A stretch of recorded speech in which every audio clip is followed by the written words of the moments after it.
And as Sweden and Finland have now officially started their application process to join NATO, the leaders of the two Nordic countries will be meeting with U.S. President Joe Biden this Thursday in Washington.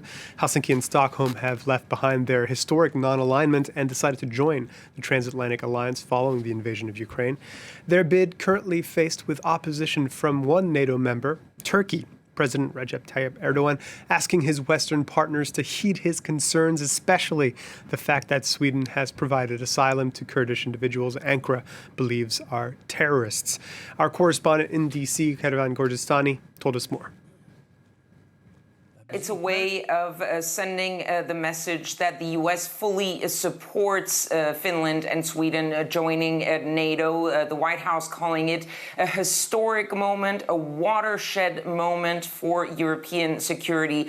So receiving these two leaders at the White House is a way to mark this moment formally with the president speaking to them in the White House. The other message is, of course, a message to Russia, showing Russia that the U.S. stands firmly with these two countries and stands firmly, of course, with strengthening the NATO alliance. The White House saying that at this time, given the Russian aggression, the joining of Finland and Sweden is actually something that is needed to strengthen the NATO alliance. So it's a way of showing Russia that they will be there with these countries. And the White House did insist that they would not tolerate any sort of aggression towards Finland or Sweden.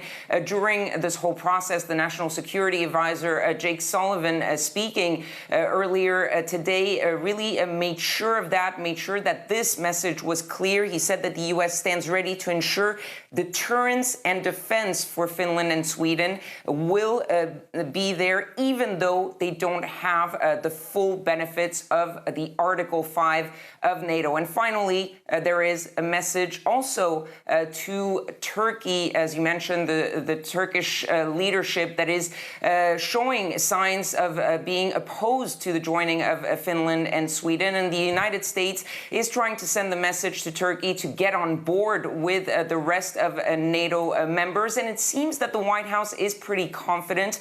Secretary Blinken spoke with his counterpart in New York. Jake Sullivan, the National Security Advisor, also spoke with his counterpart.